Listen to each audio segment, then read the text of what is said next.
بارک اللہ فیکم ونفع اللہ بکم وجعلکم علماء عاملین ہداة مہتدین۔ ان الحمد للہ نحمده ونستعینه ونستغفره ونعوذ باللہ من شرور انفسنا وسیئات اعمالنا من يهده الله فلا مضل له ومن يضلل فلا هادي له واشهد ان لا اله الا الله وحده لا شريك له واشهد ان محمدا عبده ورسوله ارسله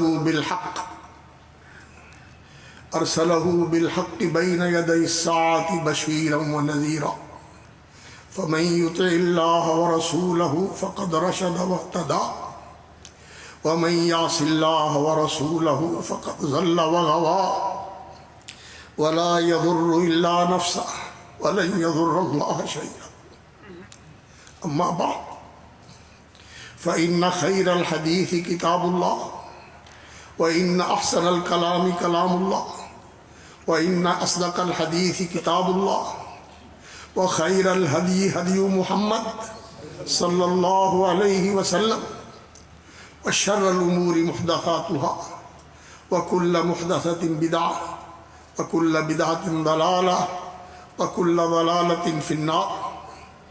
اللهم صل على محمد وعلى آل محمد كما صليت على إبراهيم وعلى آل إبراهيم إنك حميد مجيد۔ اللهم بارك على محمد وعلى آل محمد كما باركت على إبراهيم وعلى آل إبراهيم إنك حميد مجيد۔ سبحانك لا علم لنا إلا ما علمتنا إنك أنت العليم الحكيم۔ اللهم انفعنا بما علمتنا وعلمنا ما ينفعنا وانفعنا وارفعنا بما علمتنا وانفعنا وارفعنا بما علمتنا ونعوذ بك من علم لا ينفع ومن قلب لا يخشع ومن نفس لا تشبع ومن دعاء لا يسمع۔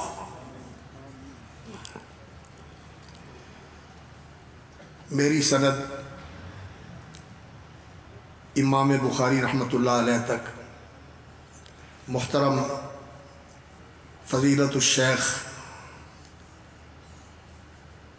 اخونا و حبیبنا السید الفاضل العلامہ مولانا عبدالعزیز علوی حافظہ اللہ کی سند کے ساتھ ملتی ہے۔ حضرت حافظ گوندلوی رحمۃ اللہ علیہ کی سند میں نے حافظ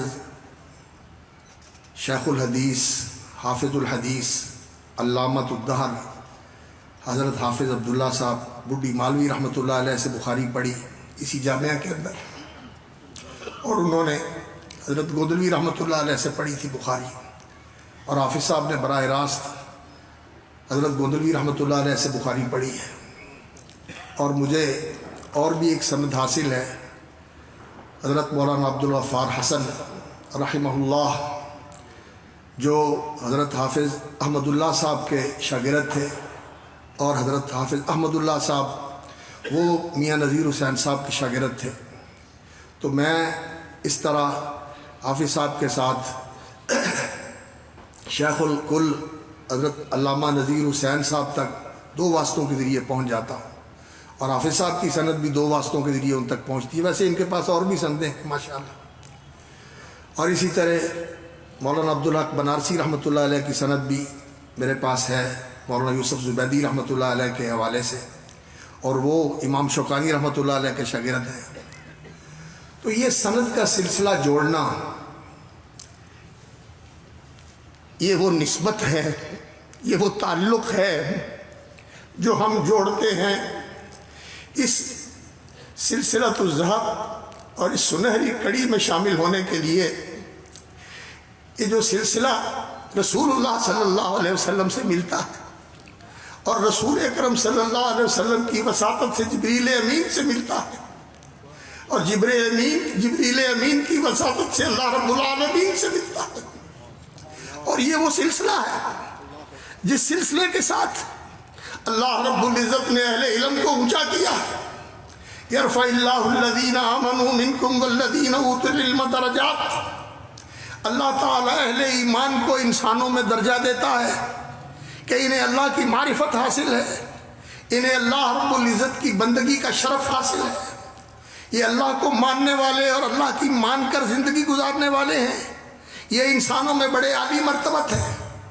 اور ان اہل ایمان میں جن کو اللہ تعالیٰ دین کے علم سے نوازتا ہے، اللہ تعالیٰ ان کا درجہ ان سے بھی بلند کر دیتا ہے۔ جیسے اللہ کے نبی اللہ اور بندوں کے درمیان واسطہ ہوتے ہیں اللہ کا دین پہنچانے کے لیے، اسی طرح یہ نبی کے وارث صلی اللہ علیہ وسلم ورحمہم اللہ وعلی اللہ درجاتہم وحشرنا اللہ فی زمرتہم وجعلنا منہم، یہ لوگ بھی اللہ کے رسول صلی اللہ علیہ وسلم اور اللہ کے بندوں کے درمیان واسطہ ہوتے ہیں، یہ ان کو نبی صلی اللہ علیہ وسلم کے ساتھ جوڑتے ہیں، اور اللہ کے نبی صلی اللہ علیہ وسلم ان کو اللہ کے ساتھ جوڑتے ہیں۔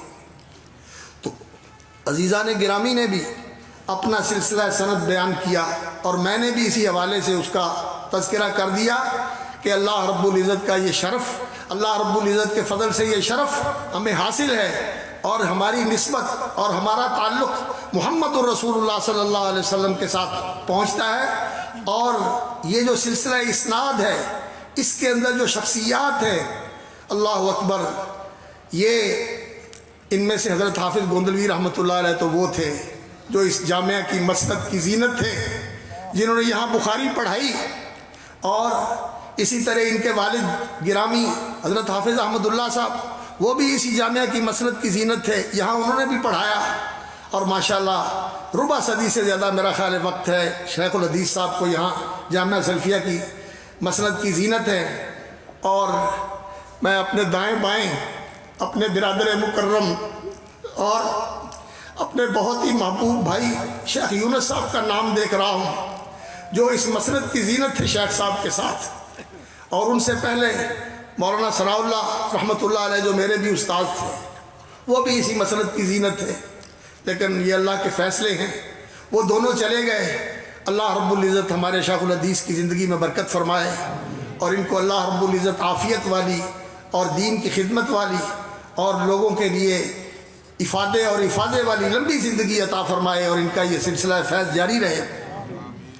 تو سچی بات ہے، اس مسند پہ بیٹھ کے جہاں میں بڑا اپنے لیے اعزاز بھی محسوس کر رہا ہوں، وہاں میں اپنے آپ کو بہت چھوٹا بھی محسوس کر رہا ہوں۔ یہ کیسی مسند ہے جس پہ کبھی جب ہم پڑھتے تھے یہاں جامعہ میں، تو ہمارے استاد حضرت حافظ عبداللہ صاحب رحمۃ اللہ علیہ وہ شیخ الحدیث تھے، اور ہمارے پیش رو جو تھے ان میں حافظ عبدالرشید اظہر رحمہ اللہ وہ تھے بخاری پڑھنے والے، حافظ لقمان صاحب بھی ان کے ساتھ تھے، اور ان کے دوسرے رفقا تھے۔ تو اس وقت بخاری کا درس دینے کے لیے حضرت حافظ گوندلوی رحمۃ اللہ علیہ تشریف لائے تھے۔ آج بھی منظر وہ میری آنکھوں کے سامنے ہے، وہ حاجی آباد میں اترے، ان کو لینے کے لیے گئے اور پھر ان کو چھوڑنے کے لیے گئے، کوئی پروٹوکول ان کے ساتھ نہیں تھا۔ اللہ اکبر، یہ علم کی عظمت ہے کہ آج وہ زندہ ہے، اور جو پروٹوکول والے ہیں ان کا نام بھی کوئی نہیں جانتا کہ کون تھا اور کہاں گیا۔ اللہ اکبر۔ اور اسی طرح جو دوسرے حضرات ہیں، اللہ رب العزت نے ان کے نام کو زندہ رکھا ہوا ہے، اس لیے کہ انہوں نے اپنے آپ کو اس علم کے ساتھ جوڑ لیا تھا۔ اس علم کے ساتھ جڑنا بہت بڑا شرف ہے، بہت بڑی فضیلت ہے، اور بہت بڑا اعزاز ہے، بہت بڑی سربلندی اور سرفرازی ہے۔ اللہ رب العزت ہمیں صدق و اخلاص کے ساتھ اس علم سے جڑنے کی توفیق عطا فرما دے، اس علم کے طالب بنا دے، اس علم کا نور نصیب فرما دے، اس علم کی برکات سے مالا مال فرما دے، اور اس علم کے راستے میں اس کی خدمت کے لیے اللہ رب العزت ہمیں قبول فرما دے۔ صحیح بخاری جس کا یہ آخری باب اور اس کی آخری حدیث ابھی آپ نے ان عزیزان کی قرات سے سماعت فرمائی ہے، یہ وہ حدیث کی کتاب ہے کہ ذخیرہ حدیث کے اندر جو مقام اور مرتبہ اللہ رب العزت نے اس کتاب کو عطا فرمایا ہے وہ کسی اور کتاب کو نہیں مل سکا۔ اس سے پہلے بھی کتابیں موجود ہیں، لکھی گئی ہیں، موطا امام مالک موجود ہے، اور بھی دوسرے موطئات تھے، موطا ابن وہب بھی ہے، موطا ابن ابی ذئب بھی ہے، اور بھی موطئات ہیں، مصنفات بھی ہیں، جوامع بھی ہیں، اور فقہی کتابیں بھی ہیں۔ لیکن اس سے پہلے لکھی جانے والی کتابوں میں مسند امام احمد بھی ہے، مسند اسحاق ابن راہویہ بھی ہے، اور بھی دیگر مسانید ہیں، منتقى عبد الجارود بھی ہے، کتابیں ہیں اس سے پہلے لکھی گئی، لیکن جو اللہ رب العزت نے اس کتاب کو مرتبہ عطا فرمایا ہے وہ کسی اور کتاب کو نہیں ملا۔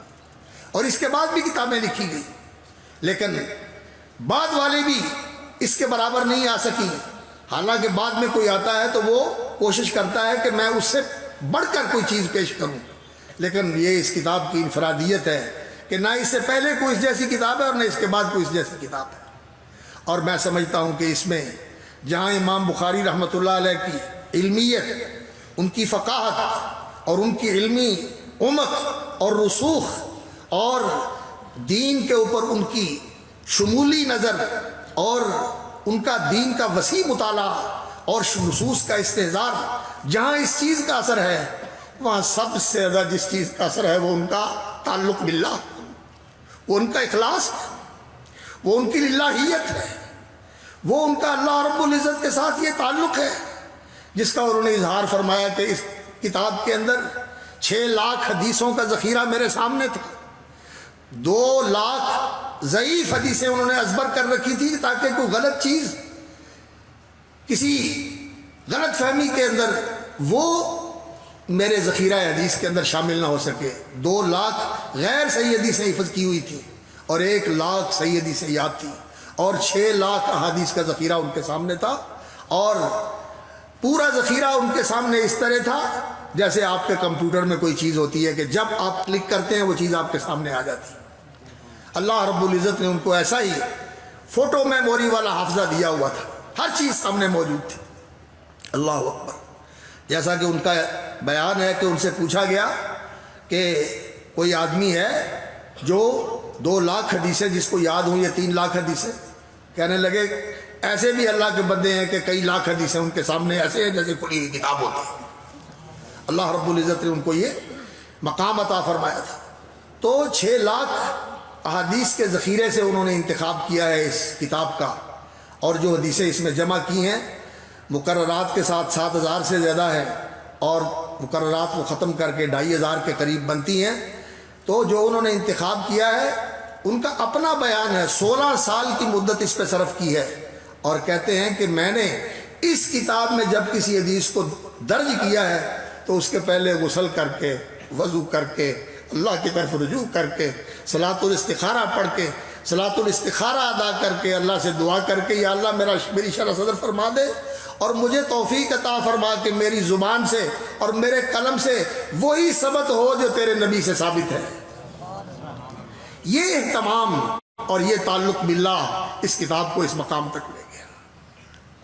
میرے عزیزوں اور میرے بزرگوں، یہی اس علم کا اختصاص یہ ہے کہ اس علم والوں کو ربانی بناتا ہے یہ علم، اور اس علم والے اگر ربانی بن جائے تو سچی بات ہے کہ واقعتاً یہ نبیوں کے وارث ہیں، اور یہ سب سے بلند و بالا ہے اور یہ سب سے اونچے اور اعلیٰ ہے، لیکن اس کے لیے یہ ضروری ہے کہ یہ ربانی بن جائے۔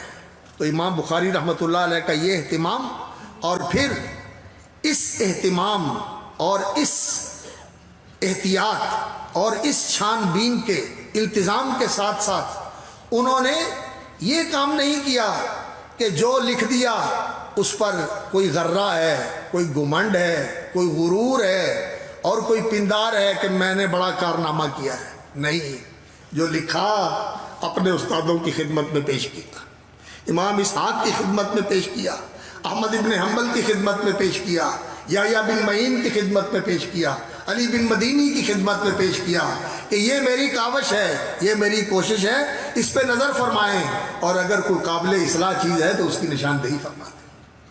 آج یہ روش باقی نہیں رہی اس حلقے کے اندر، دوسروں کی دیکھا دیکھی، ان کی نقالی میں یہ چیز ادھر بھی سرایت کر گئی کہ جس کو 4 حرف کی شناسائی ہو جاتی ہے وہ سمجھتا ہے میں کسی کو کیا سمجھتا ہوں، مجھے مدرسے نے کیا دیا ہے، مجھے استادوں نے کیا دیا۔ جنہوں نے تمہیں پڑھنا سکھایا، جنہوں نے تمہیں لکھنا سکھایا، حرف اٹھانا سکھایا اور اس کا اعراب تمہیں صحیح بتایا، تو کہتا ہے کہ مجھے کسی نے کیا دیا، تم آ کے پیٹ سے لے کے آ گئے۔ اس علم کے اندر جو استاد ہے اس کا ادب نہ ہو اور اس کی عظمت کا اعتراف نہ ہو تو اس علم کے فیض سے محروم ہو جاتا ہے۔ تو امام بخاری رحمۃ اللہ علیہ نے یہ کتاب لکھ کر اپنے اساتذہ کی خدمت میں پیش کی اور انہوں نے شاباش بھی دی، دعا بھی کی اور تائید بھی کی۔ کچھ جگہوں پر انہوں نے اظہار کیا کہ یہاں یہ چیز ہے، لیکن جو حدیث کے جہابذہ، اس کے سیارفہ، اس کے نقادین ہیں، اس کے تاریخ ہیں، انہوں نے چھان بین کے بعد انہوں نے کہا کہ موقف امام بخاری کا زیادہ درست ہے، وہ زیادہ صائب ہے۔ ان کی بات یہ اس لیے تھا، اللہ اکبر، کہ ان کے اساتذہ بھی ان کے زمانے میں اعتراف کرتے تھے کہ ہم نے اپنے استادوں سے بھی پڑھا اور بڑے شاگردوں کو بھی پڑھایا۔ قتیبہ ابن سعید کہتے ہیں کہ میں نے بڑے بڑے مشائخ سے پڑھا اور بڑے بڑے شیوخ الحدیث، سارے کتب ستہ کے استاد جو محدثین ہیں ان کے شاگرد ہیں، وہ کہتے ہیں لیکن محمد بن اسماعیل جیسا میری آنکھوں نے نہیں دیکھا۔ اور امام بخاری رحمۃ اللہ علیہ فرماتے ہیں کہ میں جس کسی استاد کے پاس بھی گیا الحمدللہ میں نے ان سے فیض اٹھایا، لیکن انہوں نے بھی مجھ سے کچھ نہ کچھ حاصل کیا، کچھ فائدہ میں نے بھی ان کو پہنچایا۔ ہاں، ایک استاد میرے ایسے ہیں کہ جن کی خدمت میں گیا تو وہاں جا کر میں نے کہا کہ میرا استاد ہے اور میں شاگرد ہوں، میں نے اپنے آپ کو چھوٹا پایا، استصغرت نفسی، اپنے آپ کو کمتر سمجھا۔ اور وہ کون ہے؟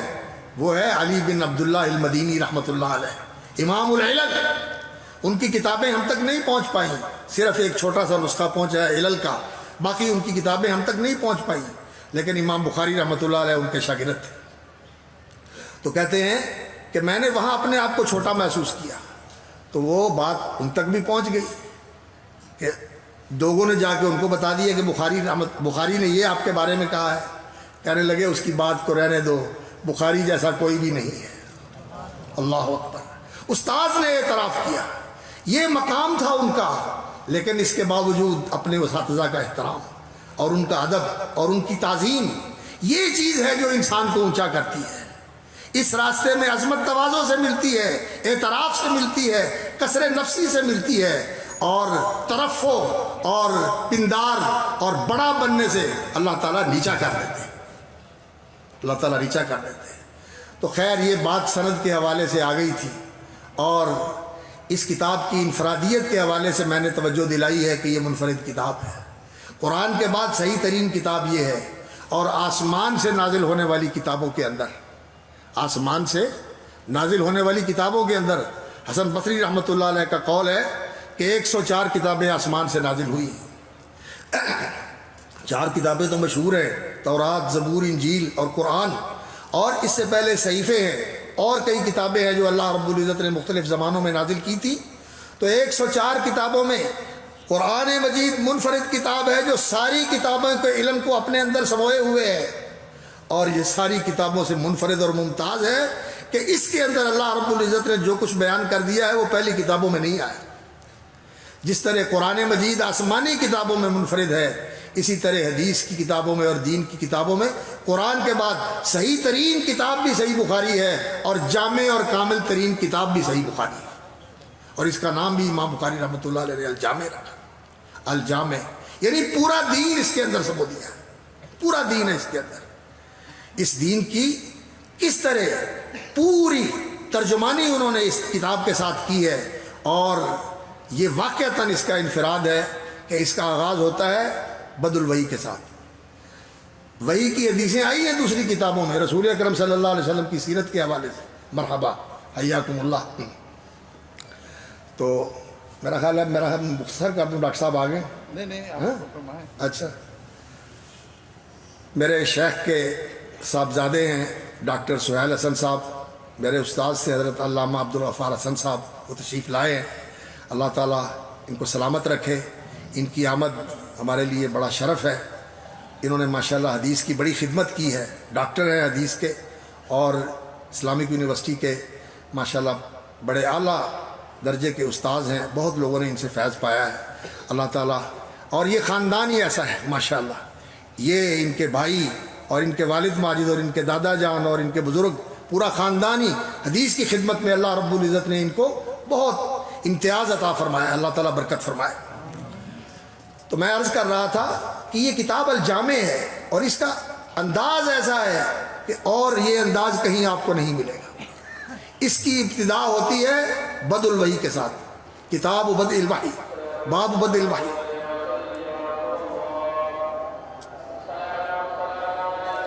اذان کا یہ ادب ہوتا ہے کہ خاموشی سے سننی چاہیے اور اس کا جواب دینا چاہیے. ایک اذان تو ایسے سننی چاہیے.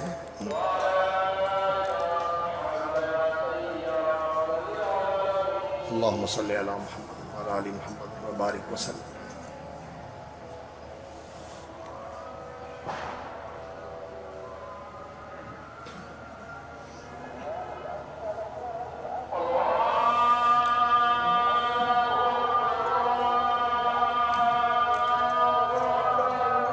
اللہ اکبر، اللہ اکبر.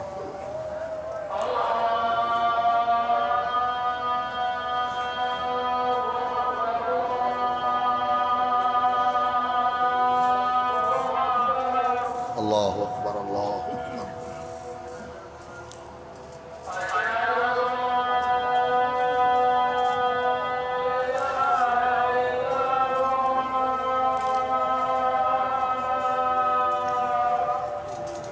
اشہد ان لا الہ الا اللہ.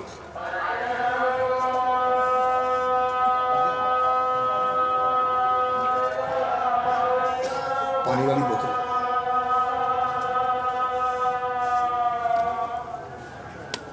اشہد ان لا الہ الا اللہ. ادھر نیچے نیچے نیچے.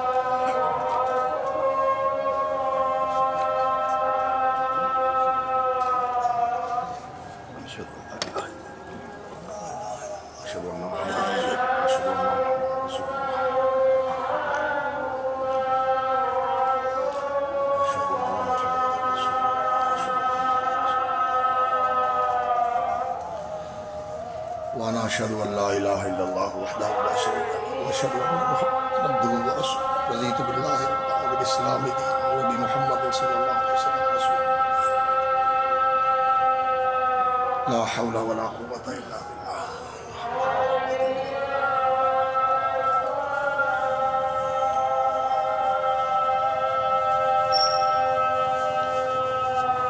لا حول ولا قوة الا بالله.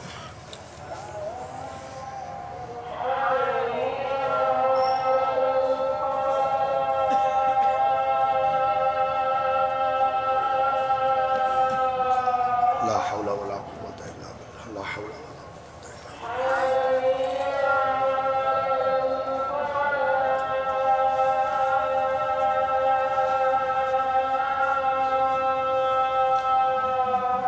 لا حول ولا قوة.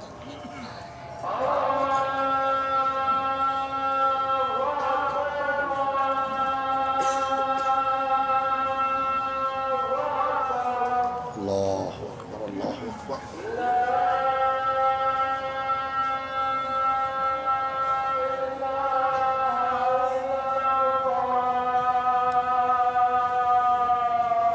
لا إله إلا الله. اللهم صل على محمد وعلى آل محمد كما صليت على إبراهيم وعلى آل إبراهيم إنك حميد مجيد. اللهم بارك على محمد وعلى آل محمد كما باركت على إبراهيم وعلى آل إبراهيم إنك حميد مجيد.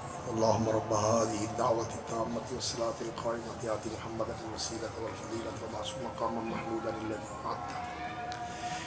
اس موقع کی مناسبت سے میں اپنے عزیز طلباء کے لیے، چونکہ یہ طلباء کی مجلس زیادہ ہے اور علم کے ساتھ متعلقین اس مجلس کے اندر زیادہ تشریف فرما ہے، اور میں اس بات کا اظہار اس لیے بھی کرنا چاہتا ہوں کہ ماشاءاللہ کبار اہل علم موجود ہیں، اگر میری بات غلط ہوگی تو وہ میری اصلاح بھی فرما دیں گے.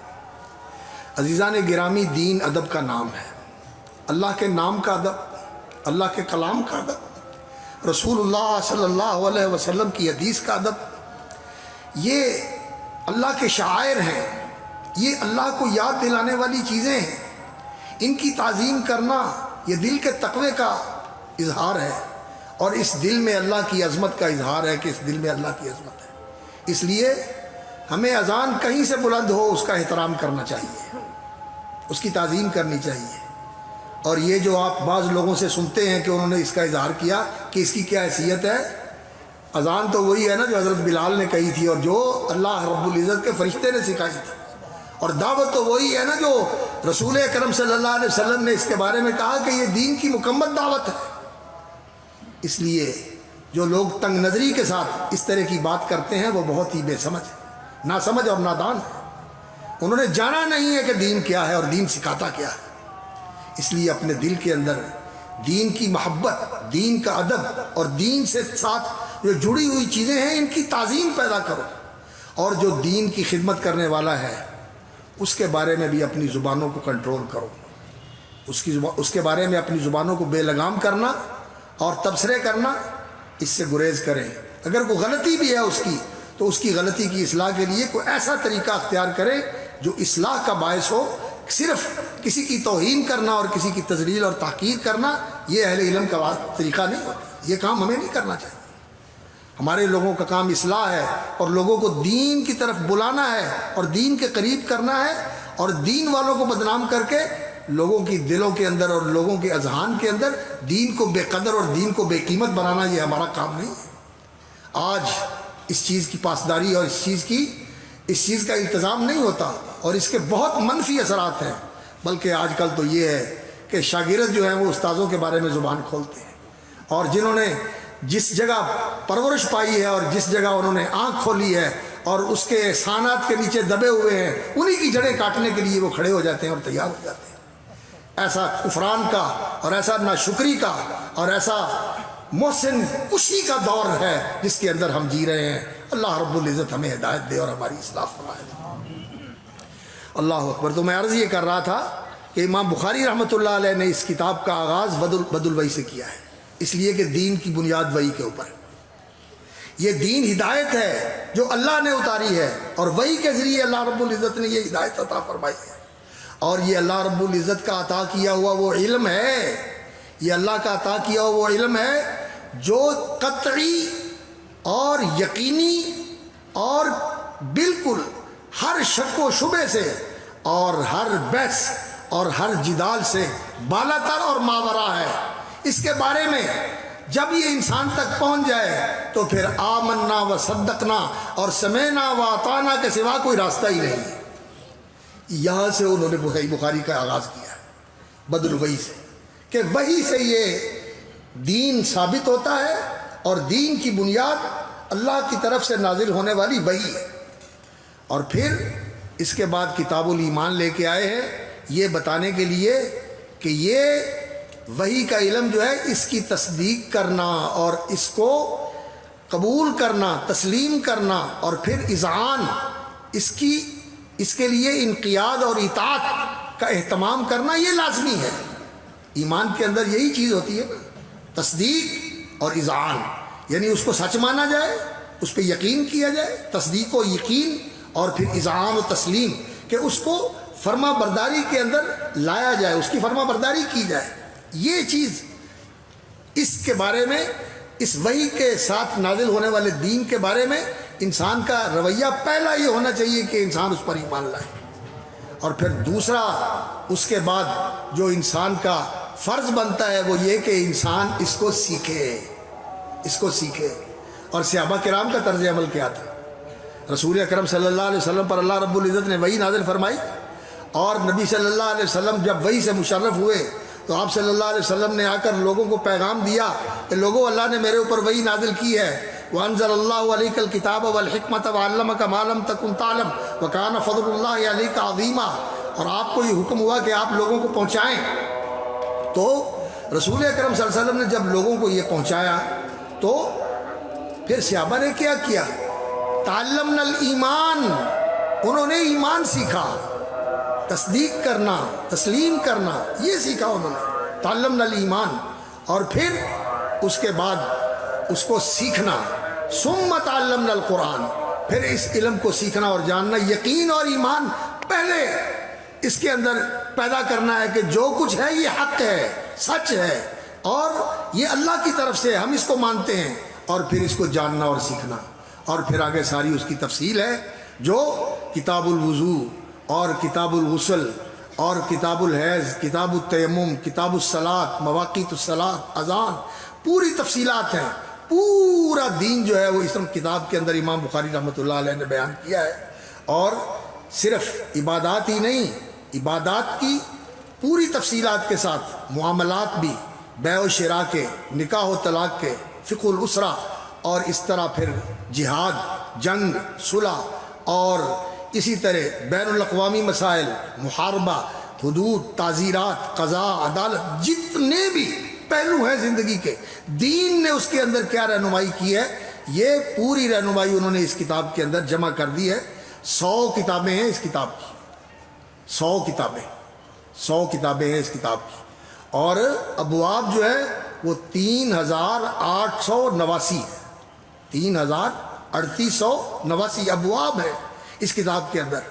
اور پھر ایک مسلمان کے لیے دین کے حوالے سے بدء الخلق، کائنات کا آغاز کیسے ہوا، نبیوں کے سلسلے کے کن کن نبیوں کے واقعات اللہ رب العزت نے بیان فرمائے ہیں، کتاب الانبیاء، بدء الخلق، اور پھر رسول اکرم صلی اللہ علیہ وسلم کی سیرت طیبہ، پھر صحابہ کے مناقب، آثار، پھر اخلاق، آداب، پھر قرآن کی تفسیر، قرآن کے فضائل، اور پھر جو بعد میں آنے والے واقعات ہیں قیامت کے متعلق، قیامت سے پہلے جو فتنے ہونے والے ہیں ان کے بارے میں، اشراط الساعہ، قیامہ، بعث، نشور، جنت، دوزخ، یہ جتنی چیزیں انسان کو دین کے حوالے سے ضروری ہیں ان سب کا بیان اس کتاب کے اندر ہے۔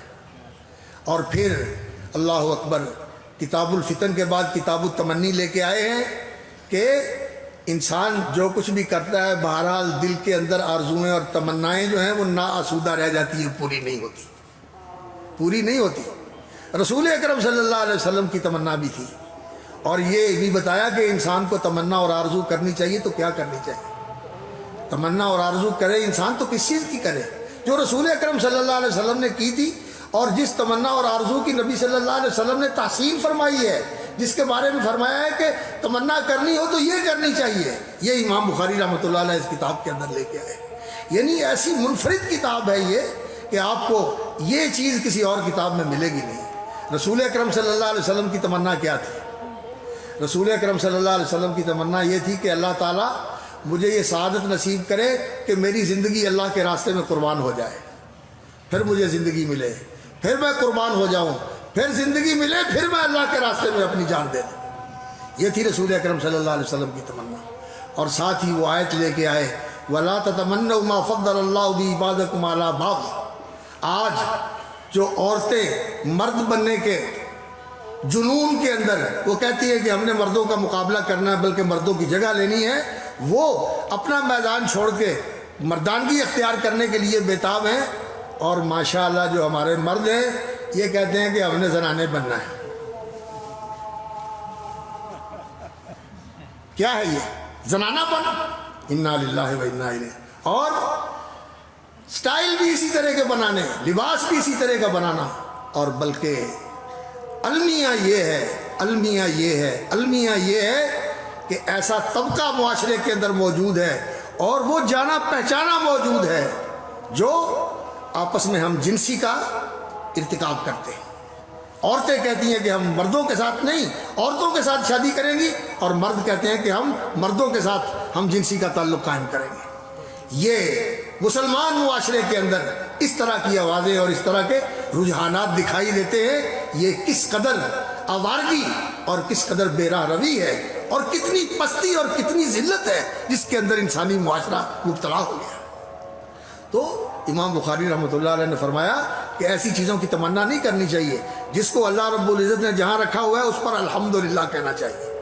ہاں اگر تمنا کرنے کی چیز ہے تو یہ ہے کہ جس کو اللہ نے دین کا علم دیا ہے، قرآن کا علم دیا ہے، حدیث کا علم دیا ہے، اس کی تمنا کرنی چاہیے کہ اللہ مجھے بھی اس جیسا عالم بنا دے۔ ماشاءاللہ یہ دائیں بائیں دین کے طالب بیٹھے ہوئے ہیں، اور طلب کا ایک مرحلہ انہوں نے مکمل کیا ہے، اور ابھی بڑا لمبا مرحلہ طلب علم کا باقی ہے جو آپ نے طے کرنا ہے اور سر کرنا ہے، اور علم کے اندر گہرائی اور رسوخ پیدا کرنا ہے۔ دین کے طالب ہیں، اس علم کے حامل بھی ہیں اور طالب بھی ہیں اور جویا بھی ہیں اور متلاشی بھی ہیں۔ ان جیسے بننے کی کوشش کرنی چاہیے، یا پھر ان جیسے بننے کی کوشش کرنی چاہیے جو دین کے اوپر خرچ کرتے ہیں، اور اللہ کا دیا ہوا مال اللہ نے جو دیا ہے، نبی صلی اللہ علیہ وسلم کے الفاظ یہ ہیں، صلّۃ اللہ علی حلقتی، اس مال کے لٹانے کے اوپر اللہ ان کو مقرر کر دیتا ہے، وہ اس کو ادھر خرچ کرتے ہیں، ادھر خرچ کرتے ہیں، ادھر خرچ کرتے ہیں، ادھر خرچ کرتے ہیں۔ یہ لوگ ہیں، ان جیسے بننے کی تمنا کرنی چاہیے۔ اور باقی جو کردار ہمارے سامنے ہے، ہماری سیاست اور ہماری جو ایلیٹ کلاس ہے، ان کی جو زبان ہے اور ان کا جو رویہ ہے اور ان کی جو اخلاق ہیں اور ان کی جو پستیاں ہیں، یہ جو کچھ ہیں یہ ایسی ہیں کہ اللہ رب العزت سے دعا کرنی چاہیے کہ اللہ اس سے بچائے، اور شکر کرنا چاہیے کہ اللہ نے ہمیں بچایا ہوا ہے۔ الحمدللہ الحمدللہ الذی عافانا۔ ان کو دیکھ کر ان جیسا بننے کی کوشش کرنا اور یہ رشک کرنا کہ مجھے اللہ تعالیٰ ان جیسا بنا لے، یہ پھر بہت ہی الٹی سوچ ہے۔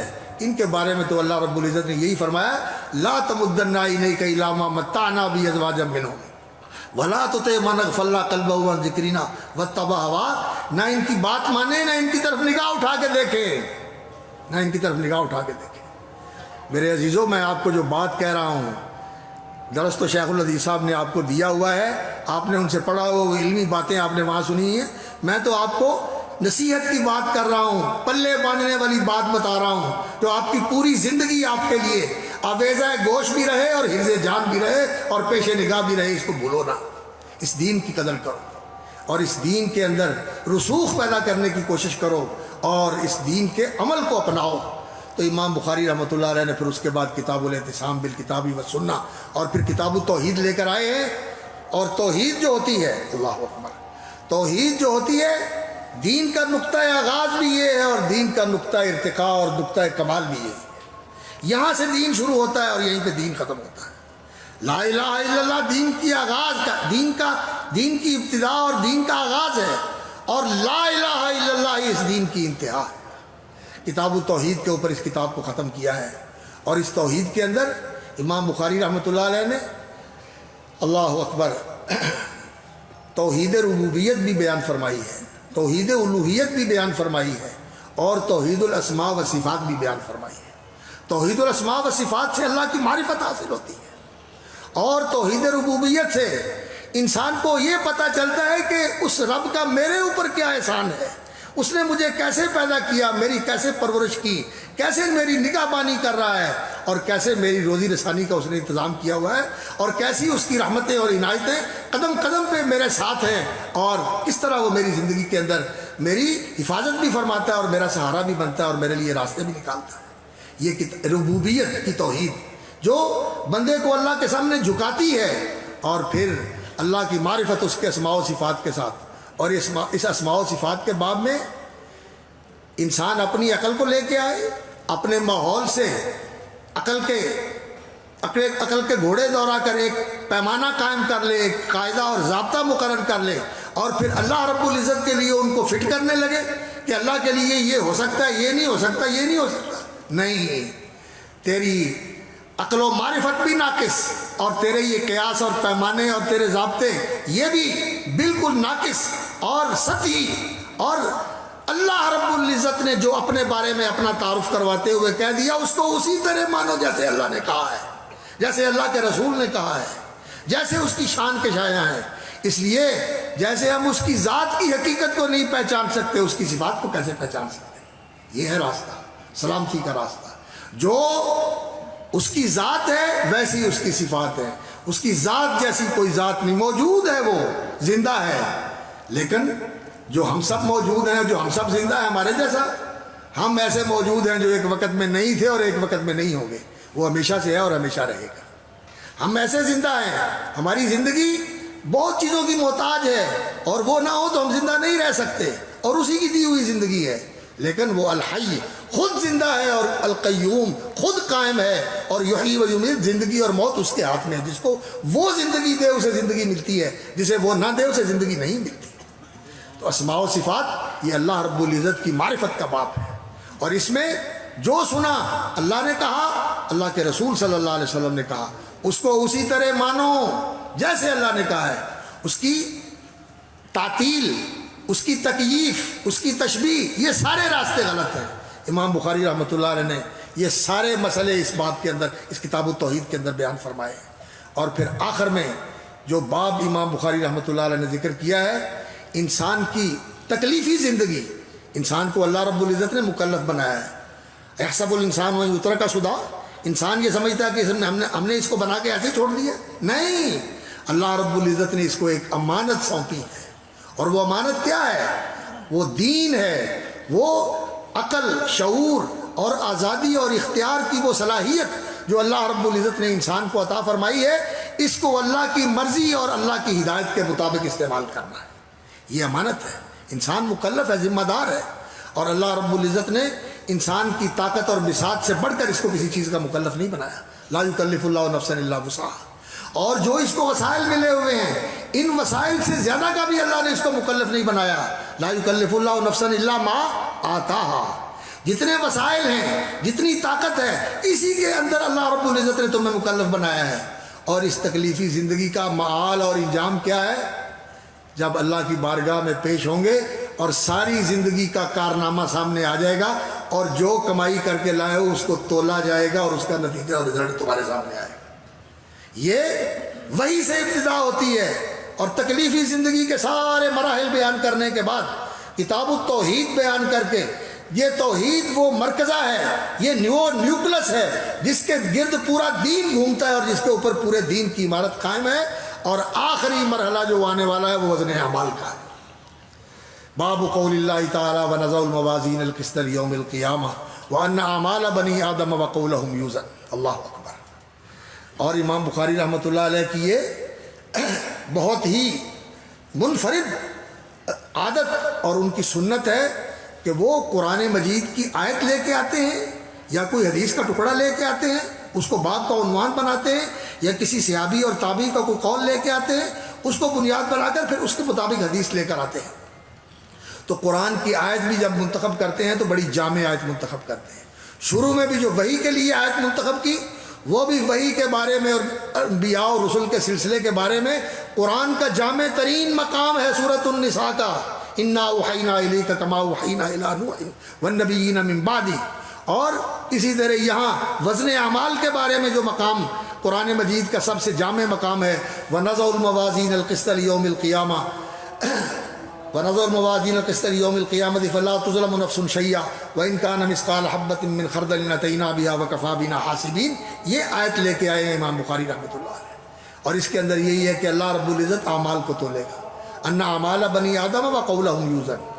تو جب اللہ رب العزت نے فرمایا ہے ونضع الموازین القسط اور الوزن یومئذ الحق، اور من ثقلت موازینہ فهو فی عیشۃ راضیہ واما من خفت موازینہ فامہ ہاویہ، اللہ رب العزت نے یہ باتیں بتائی ہیں، ان کو اسی طرح ماننا ہی سلامتی کا راستہ ہے۔ کیوں؟ اس لیے کہ اللہ نے کہا ہے۔ کیسے؟ اللہ جانتا ہے۔ کیوں تو پوچھ سکتے ہو، اور آپ کو ملے گا جواب کہ اللہ کا فرمان ہے، لیکن کیسے؟ یہاں کیسے نہیں ہے، یہاں دنیا کے اندر کیوں اور کیسے دونوں چلتے ہیں۔ کیوں؟ اس لیے کہ یہ ایسے کہہ رہا ہے، اور کیسے، اس کو جانچو پرکھو۔ لیکن جو دین کی بات ہے، وحی کی بات ہے، اس کی لیبارٹی کی تصدیق اور سرٹیفکیٹ کی ضرورت نہیں، اور فزکس اور میتھمیٹکس کی مساوات کے ساتھ اس کو مبرہن اور ثابت کرنے کی اور مدلل کرنے کی ضرورت نہیں ہے۔ اس کی سند پہلی اور آخری اور سب سے اونچی سند یہی ہے کہ یہ اللہ کا فرمان ہے، یہ اللہ کے رسول کا فرمان ہے صلی اللہ علیہ وسلم۔ ساری دنیا غلط ہو سکتی ہے، ان کے سارے اندازے غلط ہو سکتے ہیں، ان کے سارے تجربے غلط ہو سکتے ہیں، جو وہ دیکھ رہے ہیں وہ بھی غلط ہو سکتا ہے، دھوکہ ہو سکتا ہے۔ اب وقت نہیں ہے، سچی بات ہے، وگرنہ اس موضوع کی طرف میں آپ کو تھوڑی توجہ دلاتا کہ یہ کیسے ظنون و اوہام، کیسے اندھیروں کے اندر اور کیسے بالکل تصورات اور توہمات اور تخیلات کے اندر زندگی بسر کر رہے ہیں۔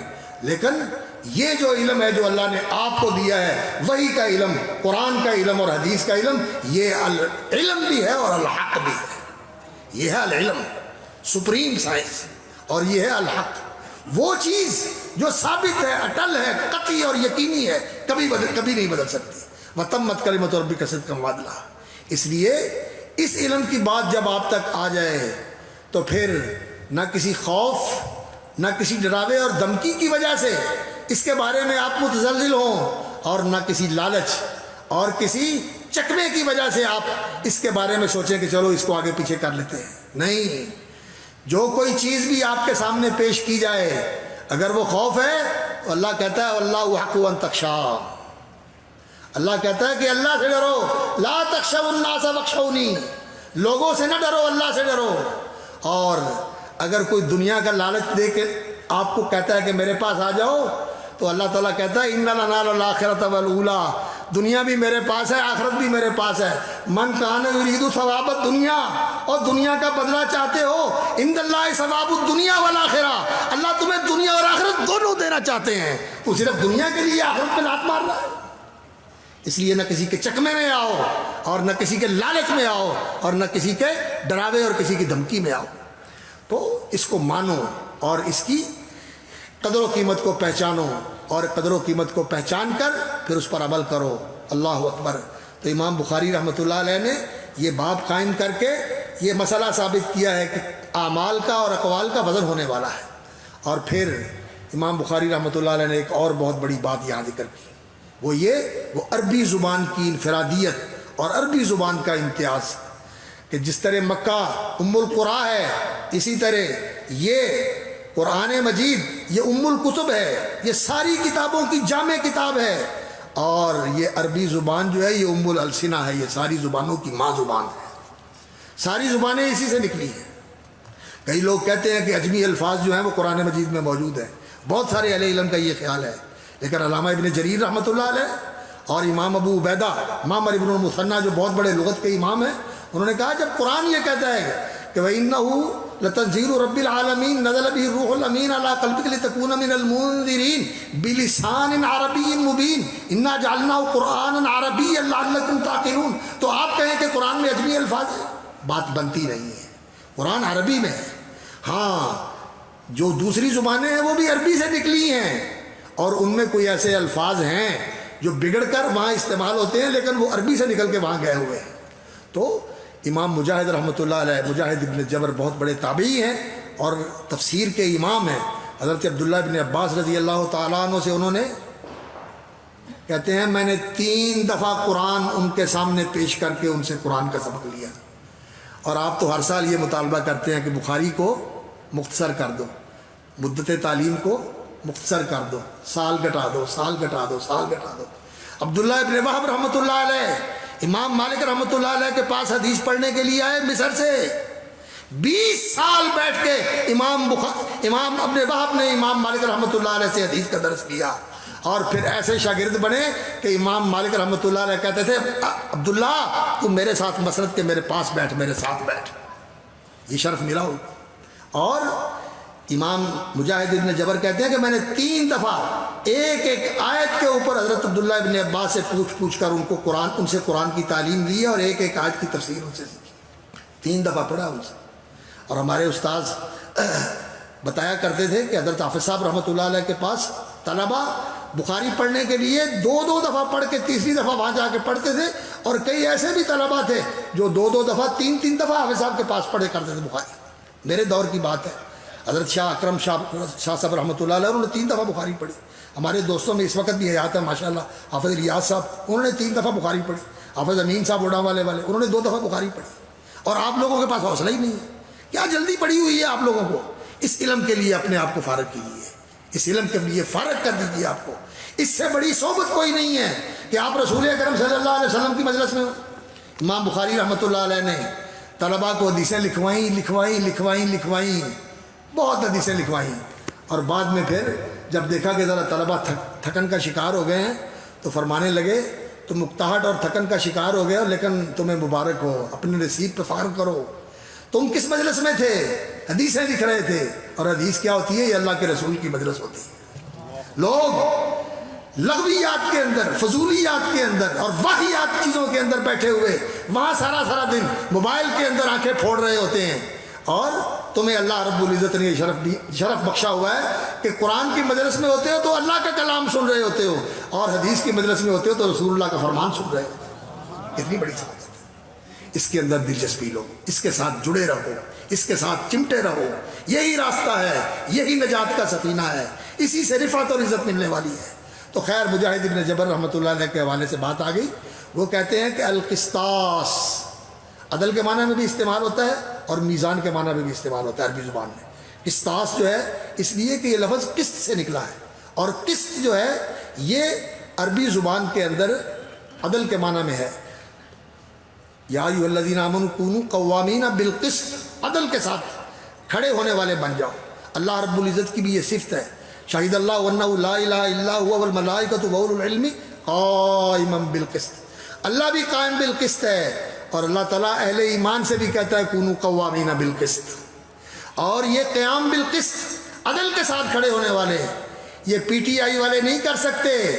یہ قیام بالقسط اگر ہو سکتا ہے تو اسی دین کے ساتھ ہو سکتا ہے، رسولوں کے مشن کے ساتھ ہو سکتا ہے، رسولوں کے منہج اور ان کی دعوت کے ساتھ ہو سکتا ہے، جس کے بارے میں اللہ نے فرمایا تھا وَلَقَدْ أَرْسَلْنَا رُسُلَنَا بِالْبَيِّنَاتِ وَأَنزَلْنَا مَعَهُمُ الْكِتَابَ وَالْمِيزَانَ لِيَقُومَ النَّاسُ بِالْقِسْطِ۔ لوگ قسط کے ساتھ کھڑے ہو جائیں، عدل اور انصاف ملے گا تو اسی دین سے ملے گا، اور دین کے منہج اور نظام سے ملے گا، اور محمد الرسول اللہ صلی اللہ علیہ وسلم کے اس عدل کے نظام سے ملے گا جس میں انہوں نے کہا تھا کہ واللہ، اس ذات کی قسم، والذی نفس محمد بیدہ، اس ذات کی قسم جس کے ہاتھ میں محمد کی جان ہے، اگر محمد کی بیٹی فاطمہ بھی چوری کر لے تو محمد اس کا بھی ہاتھ کاٹ دے۔ عدل یہ نہیں ہے کہ تمہاری پارٹی میں آ جائے تو پاک پوتر اور ادھر چلا گیا تو چورو چٹا، اگر تیری چادر پہن لے تو وہ ویسا ہو گیا اور ادھر چلا گیا تو ویسا ہو گیا۔ یہ سارے جھوٹے سلسلے ہیں، یہ دھوکے ہیں، یہ فریب ہیں، اور جب تک ان فریبوں کے پیچھے اور ان دھوکوں کے پیچھے لوگ بھاگتے رہیں گے، سچی بات ہے یہ دائروں کا سفر ہے، یہ میدان تیہ کا سفر ہے، منزل ملنے والی نہیں ہے۔ منزل اگر ملے گی تو مدینے کے راستے سے ملے گی، امام مدینہ جو ہیں ان کی پیروی کرنے سے ملے گی، سارے مذاہب کو بھی ان کی پیروی کرنی چاہیے، اور سارے مسلمانوں کو اور ساری امت کے لوگوں کو بھی انہی کی پیروی کرنی چاہیے۔ اگر نجات اور عزت ہے، اگر سلامتی اور انصاف ہے، اگر عدل اور راحت ہے تو وہ دین کے اندر ہے، اور دین بھی وہ جو مدینے کا دین ہے، کوفے کا دین نہیں، کسی اور جگہ کا دین نہیں۔ میں بات نہیں کرتا وہ بغداد کہے، کوئی مصر کہے، کوئی شام کہے، کوئی کہاں کا کہے، نہیں، مدینے کا دین جو مدینے میں اترا اور جس پہ محمد الرسول اللہ صلی اللہ علیہ وسلم کی مہر لگی ہوئی ہے، اور جس دین کی سند موجود ہے، حدثنی، اخبرنی، سمعت، جس کے اوپر سند موجود ہے، یہ دین ہے، کہا ہے، کہا گیا ہے، ایسے ہے ویسے ہے، اس کی کوئی حیثیت نہیں، دین کے اندر اس کی کوئی حیثیت نہیں۔ تو اس کے حوالے سے بات کی تھی، القسطاس اسی سے نکلا ہوا لفظ ہے القسطاس، عدل کے معنی میں بھی استعمال ہوتا ہے اور میزان کے معنی میں بھی استعمال ہوتا ہے۔ اور مجاہد کہتے ہیں کہ یہ رومن زبان، روم آج تو اٹلی کا ایک شہر ہے، اور پہلے یہ پورے علاقے کو روم کہا جاتا تھا، اور اٹالیا، یہ اٹالین زبان جو ہے لاطینی زبان یونان کی اور اٹالیا کی اور اس طرح کے جو مغربی ممالک ہیں ان کی پہلی زبان ہے۔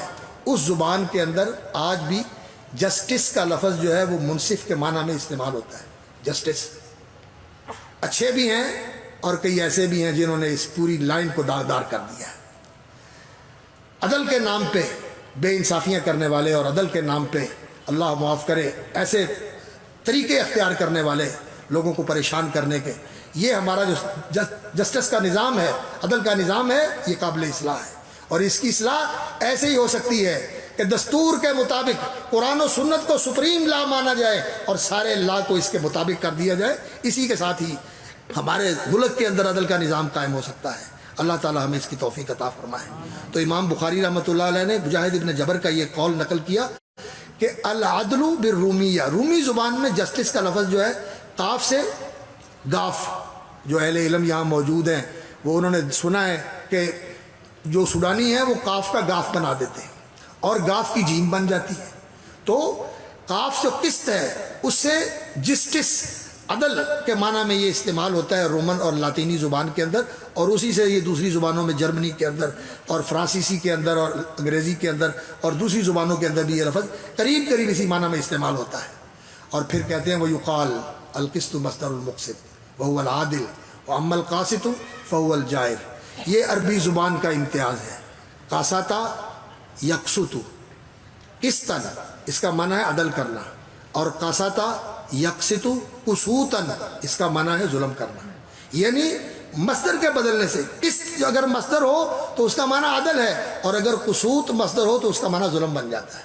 اور پھر امام بخاری رحمۃ اللہ علیہ نے اس نقطے کی وضاحت کی، اور عربی زبان کی یہ نزاکت ہے کہ زبر زیر سے ہماری زبان میں بھی فرق پڑ جاتا ہے، ہماری زبان میں بھی فرق پڑ جاتا ہے۔ کھو اور کھو کا فرق ہوتا ہی ہے نا، کھو اور کھو، کھو بھی ہوتی ہے اور کھو بھی ہوتا ہے اور کھے بھی ہوتی ہے، فرق پڑ جاتا ہے۔ یہ زبانوں کے اندر نزاکت ہوتی ہے، اور عربی زبان میں تو بہت ہی زیادہ نزاکت ہے۔ لفظ کا مخرج بدلنے سے معنی بدل جاتا ہے، اس کی حرکت بدلنے سے بدل جاتا ہے، اور اس کو پر کرنے سے اور اس کو نرم اور رقیق پڑھنے سے بھی اس کے اندر تبدیلی آ جاتی ہے۔ تو عربی زبان کے اندر بڑی نزاکت ہے۔ تو انہوں نے اس کی طرف اشارہ کر کے پھر وہ اپنی سند بیان کرتے ہیں۔ حدثنا احمد بن اشکاب قال حدثنا محمد بن فضیل عن عمارة بن القعقاع عن ابی زرعۃ عن ابی ہریرہ رضی اللہ تعالی عنہ۔ احمد بن اشکاب عن محمد بن فضیل بن غزوان اور عن عمارة بن القعقاع عن ابی زرعہ عن ابی ہریرہ رضی اللہ تعالی عنہ۔ 5 سلسلے ہیں، 5 واسطے ہیں، خماسی سند ہے یہ نبی صلی اللہ علیہ وسلم کے درمیان اور امام بخاری کے درمیان۔ اور ساڑھی سند کے کتنے افضل واسطے ہیں حضرت شیخ الحدیث صاحب؟ ہماری سند کے کتنے واسطے ہیں گنے جے؟ 17 واسطے ہیں۔ ہمارے واسطے 17 ہیں، ہم 16 واسطوں سے نبی صلی اللہ علیہ وسلم تک پہنچتے ہیں۔ اور امام بخاری رحمۃ اللہ علیہ کی ثلاثی سند بھی ہے، جو سب سے لمبی ہے، ان کی تسائی ہے 9 واسطوں کے ساتھ، اور یہ جو سند ہے یہ خماسی ہے 5 واسطوں کے ساتھ۔ اور ویسے ان کی بخاری کے اندر جو سند ہے وہ ثلاثی ہے، 3 واسطوں کے ساتھ وہ نبی صلی اللہ علیہ وسلم تک پہنچ جاتے ہیں۔ ان کا زمانہ بڑا مبارک زمانہ تھا، لیکن آج بھی وہ لوگ جو اس سلسلے کے ساتھ جڑ جاتے ہیں، یہ حسن اولئک رفیقا، یہ اس قافلے کے ساتھی ہیں جن کا ساتھ بڑی قسمت کی بات ہے اور بڑی سرفرازی کا معاملہ ہے۔ بہت اونچا شان ہے کہ اللہ تعالیٰ اس زمرے میں شامل فرما دے۔ تو امام بخاری رحمۃ اللہ علیہ نے سند کے ساتھ حدیث بیان کی، اور سند کے بغیر اور حوالے کے بغیر کسی چیز کی کوئی حیثیت نہیں۔ قرآن کا حوالہ ہونا چاہیے یا حدیث کا حوالہ ہونا چاہیے، اور حدیث ہو تو اس کی سند ہونی چاہیے۔ اور پھر امام بخاری رحمۃ اللہ علیہ نے جو حدیث بیان کی، حدثنا ابو قال عن ابی ہریرہ رضی اللہ تعالی عنہ قال قال النبی صلی اللہ علیہ وسلم کلمتان حبیبتان الی الرحمن خفیفتان علی اللسان ثقیلتان فی المیزان سبحان اللہ وبحمدہ سبحان اللہ العظیم۔ یہ حدیث، اس کے اندر جو چیز بیان کی گئی ہے، میں علمی باتیں جو ہیں وہ ان کو نظر انداز کرتا ہوں، وقت بھی نہیں ہے، اور ڈاکٹر صاحب بھی ماشاءاللہ تشریف فرما ہے، اور شیخ صاحب نے کہا تھا کہ بس بات جو ہے نا مختصر کرنی ہے، وقت تو میرا ختم ہو گیا، لیکن بس میں 2-3 باتیں کر کے نا بات ختم کرنے کی طرف جا رہا ہوں۔ اس کے اندر جو چیز بیان کی ہے وہ یہ ہے کہ اللہ رب العزت کو یہ کلمات بہت ہی محبوب کلمات ہیں۔ ان کے اندر اللہ رب العزت کی تسبیح اور اللہ رب العزت کی حمد کا بیان ہے۔ اللہ رب العزت وہ ذات ہے جو ہر نقص اور عیب سے پاک ہے۔ تسبیح یہ اللہ کی شان کے شایع ہے، اور یہ اسی کا استحقاق ہے کہ وہ ہر نقص اور عیب سے پاک ہے۔ تو تسبیح کا کلمہ اللہ رب العزت کو بہت محبوب ہے۔ اللہ نے خود بھی اپنی تسبیح فرمائی ہے، سبحان اللہ۔ ابھی قاری صاحب نے جو تلاوت کی تھی سورۃ الحشر کی آخری آیتوں کی، سبحان اللہ، یہ اللہ کا تعارف ہے، اور اللہ رب العزت کی تسبیح ہے اس کے اندر۔ اور یہ اس سورت کا حصہ ہے جس سورت کے اندر یہ آتا ہے کہ سبح للہ ما فی السماوات و ما فی الارض، پوری کائنات اللہ کی تسبیح کر رہی ہے، سبحان اللہ سبحان اللہ۔ اور الحمدللہ و بحمدہ، اللہ کی تعریف کے ساتھ اللہ کی حمد، اس لیے کہ خوبیاں اور کمالات اور احسانات، نوازشات اور انعامات صرف اللہ کی طرف سے ہیں اور کوئی نہیں ہے۔ ہر ایک کے اندر نقص اور عیب ہے، اگر بے نقص اور بے عیب ذات ہے تو وہ صرف ایک اللہ رب العزت کی ذات ہے، ایک اللہ رب العزت کی ذات ہے۔ محتاجی ہی سب سے بڑا نقص ہے نا، ساری مخلوق محتاج ہے۔ یسألہ من فی السماوات والارض کل یوم هو فی شان، فرشتے ہوں، نبی ہوں، ولی ہوں، جتنے بھی ہیں سب اللہ کے فقیر اور محتاج، اور وہ سب سے بے نیاز۔ الغنی الصمد، سب اس کے در کے سوالی اور اس کو کسی کی پرواہ نہیں۔ تو یہ بھی ایک نقص ہے جس کے اندر ساری مخلوق شریک ہے۔ اور عدم سے وجود میں آنا، پہلے نہیں تھے پھر آئے، اور یہ بھی ہو سکتا ہے کہ جب اللہ رب العزت چاہے انہیں ختم کر دے۔ تو اس لیے عیوب ان کے اندر ہے، یہ نہیں کمزوریاں ہیں، کمیاں ہیں، لیکن اللہ رب العزت کی ذات ہر عیب سے پاک ہے۔ تو تعریف بھی اسی کے لیے ہے، نواز شاد بھی اسی کے لیے ہے۔ یہ کلمے اللہ رب العزت کو بہت محبوب ہیں، اور جو بندہ یہ کلمے بولتا ہے اللہ اس کے ساتھ بھی محبت کرتے ہیں، اور صرف محبت کر کے چھوڑ نہیں دیتے اللہ رب العزت۔ اللہ رب العزت اس کے ان کلمات کو اپنا لیتے ہیں، اور یہ ہوتے تو کلمات ہیں جو ہوا میں تحلیل ہو جاتے ہیں لیکن ختم نہیں ہوتے۔ رسول اکرم صلی اللہ علیہ وسلم نے فرمایا لوگ تو سمجھتے ہیں کہ منہ سے نکلا اور ہوا میں تحلیل ہو گیا، فرمایا نہیں، الحمدللہ تملأ المیزان، الحمدللہ یہ وہ کلمہ ہے جو ترازو کو بھر دیتا ہے، اس ترازو کو جس میں زمین و آسمان رکھ دیے جائیں تو وہ اس سے بھی بڑا ہے، ان سے نہیں بھرتا، الحمدللہ سے بھر جاتا ہے۔ اور سبحان اللہ بھی ساتھ مل جائے تو پھر یہ زمین و آسمان کی پوری فضا بھر جاتی ہے۔ ایک تو یہ فضا ہے جو ہمیں نظر آتی ہے، اور ایک یہ میٹر ہے جو ہمارے سامنے ہے، اور اس فضا کے ساتھ ایک بلیک ہول بھی ہے اور ایک بلیک میٹر بھی ہے، اور وہ کتنا وسیع ہے اس کے بارے میں ہمارے اندازے بالکل اندھے ہیں، ہم نہیں جانتے کہ وہ کتنا وسیع ہے، وہ سارا کچھ بھر جاتا ہے اس کے ساتھ۔ تو آخری بات یہ ہے کہ آخری باب جو امام بخاری رحمۃ اللہ علیہ نے ذکر کیا کہ وزن اعمال ہونے والا ہے، اور وزن اعمال جو ہے اس کے اندر اخلاص اور صدق کو بڑی اہمیت حاصل ہے۔ سچ بات ہو اور خالص اللہ کے لیے ہو تو پھر وزنی ہوتی ہے، اور دوسرا رسول اکرم صلی اللہ علیہ وسلم کی سنت کے مطابق ہو، اور تیسری بات کہ انسان کو اس علم کے پڑھنے کے ساتھ جو چیز حاصل ہونی چاہیے وہ اللہ کی یاد ہے اور اللہ کا ذکر ہے، اللہ کا ذکر ہے اور اللہ کی یاد ہے، جس سے تیری زبان بھی تر رہنی چاہیے، تیرا دل بھی آباد رہنا چاہیے، اور تیری روحانی زندگی بھی اللہ کے ذکر کے ساتھ ہے۔ مثل الذی یذکر اللہ والذی لا یذکرہ کمثل الحی والمیت، جو اللہ کو یاد رکھتا ہے وہ زندہ ہے، جو اللہ سے غافل ہے وہ مردہ ہے۔ اللہ کا ذکر، اللہ کی یاد، اور اللہ کی ایک ذکر تو یہ ہے ایک کہ انسان زبان سے اللہ کا نام لے، لا یزال لسانک رطبا من ذکر اللہ، یہ اللہ کا ذکر ہے، اور دوسرا اللہ کا ذکر یہ ہے کہ اللہ کی محبت سے تیرا دل بھرا ہوا ہو، اور کبھی اللہ کی محبت میں، اللہ کے شوق میں تیری آنکھیں چھلک پڑیں، اور کبھی اللہ کے خوف سے تیرا بستر تیرے لیے ناآشنا ہو، تو بستر ناآشنا ہو جائے، اور تجھے بستر کے اوپر قرار نہ ملے، اور تو اللہ کے سامنے سجدہ ریز ہو جائے۔ اور یہ بھی اللہ رب العزت کا ذکر ہے کہ جب تو کام کرنے لگے تو سوچے کہ میرا اللہ مجھے دیکھ رہا ہے، اور جو میں کر رہا ہوں وہ بھی مجھے دیکھ رہا ہے۔ الذی یراک حین تقوم وتقلبک فی الساجدین، اور یہ جو تنگی اور حالات ہیں، یہ مشکلات ہیں، وصبر لحکم ربک، اور اپنے رب کے حکموں پہ ڈٹا رہے، اس راستے پہ لگا رہے، فإنک بأعیننا، تو ہمارے سامنے ہے، تو ہمارے سامنے ہے، تو یہ نہ سمجھ کہ وہ غافل ہے، نہیں، فإنک بأعیننا، تو ہمارے سامنے ہے، وہ تمہیں چھوڑنے والا نہیں ہے، ان معی ربی سیہدین۔ یہ چیز ہے جو اس علم کا حاصل ہے، اس کو اپنے اندر پیدا کرنے کی اور اس کو مضبوط کرنے کی اور ربانی بننے کی کوشش کرو۔ اور اللہ رب العزت جو ہمارے اساتذہ اور مشائخ دنیا سے چلے گئے، ان دنوں افسنا اللہ صاحب جو اس ماشاءاللہ جامعہ کی روح رواں رہے تھے، ہم سارے ان کے فیض یافتہ ہیں، ان کے درجے بلند فرمائے، اور شیخ یونس صاحب کے درجے بلند فرمائے، اور مفتی صاحب کو اللہ تعالیٰ عافیت کے ساتھ زندگی میں برکت عطا فرمائے، اور شیخ صاحب کی زندگی میں اللہ تعالیٰ برکت فرمائے۔ اور سچی بات ہے کہ میں تو طالب علم آدمی ہوں، باتیں میں نے آپ کئی نصیحت کی، باقی علمی باتیں وہ تو آپ کی کلاس میں کرنے والی ہوتی ہیں، یہاں مجلس کے اندر اہل نظر بھی ہیں، تماشائی بھی ہیں، اس لیے ذرا بات جو ہے وہ ایسی ہی کرنی پڑتی ہے جس سے آپ کو بھی فائدہ ہو اور ان کو بھی فائدہ ہو۔ اگر یہ باتیں ایسی ہیں تو اللہ تعالیٰ میرے لیے اور آپ کے لیے ان کو نافع بنائے، اور اگر ان میں کوئی بات اللہ کو ناپسند ہے تو اس کے شر سے اللہ مجھے اور آپ کو محفوظ رکھے۔ وآخر دعوانا الحمدللہ رب العالمین۔